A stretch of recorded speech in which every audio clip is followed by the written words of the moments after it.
At noon, we have just learned that the majority of the victims of the Southern California boat fire tragedy were from the Bay Area. That includes students from a Santa Cruz school. Good afternoon, I'm Kenny Choi. The search is now suspended off the coast of Santa Barbara County, and just in the last hour, the sheriff gave new details about the victims.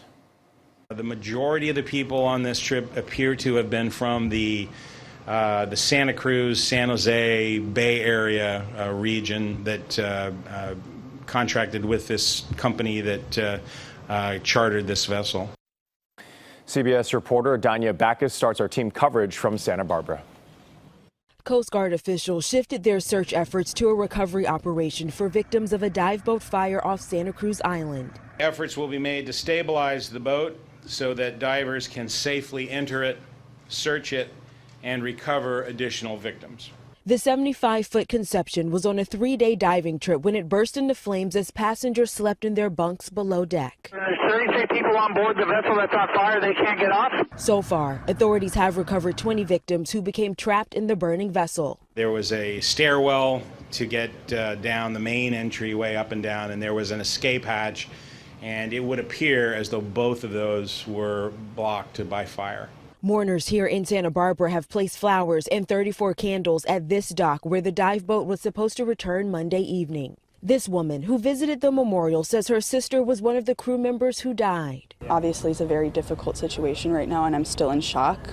But over time, I think that I'll slowly be able to heal. Authorities are also interviewing the 5 crew members who escaped to try to figure out what sparked the fire. They say the crew was sleeping on the upper deck where the bridge was located, so they managed to survive. Danya Backus, CBS News, Santa Barbara, California.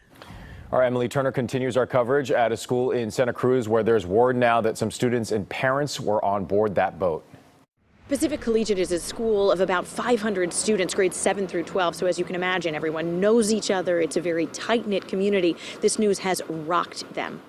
The start of the school day was full of hugs and flowers at Pacific Collegiate as news slowly spread that 2 of its students were involved in the deadly Southern California boat fire.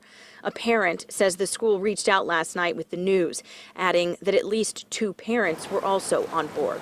Well, I expect today is going to be a difficult day. I think that young people in particular have a variety of ways of responding to crisis situations, and so we're prepared for whatever they bring to school this morning. Pacific Collegiate brought in 4 grief counselors for the students. It's a small, tight-knit group that's going to need lots of love and support, says head of school Maria Ritano. I mean, obviously, any kind of crisis or loss devastates a community. Because we're a small school, we're very tight-knit. I anticipate that everyone in our school community, students, staff, families, will be deeply affected. And it's not just this school that's affected, the entire community of Santa Cruz. In fact, one of the co-owners of the dive shop that chartered the boat was also on board that ship. In Santa Cruz, Emily Turner, KPIX 5. And within the past 15 minutes, we have learned the identity of one of the victims, the family of 41-year-old Christy Finstad, confirming that the veteran diver and former City of Santa Cruz employee was among the missing and presumed dead.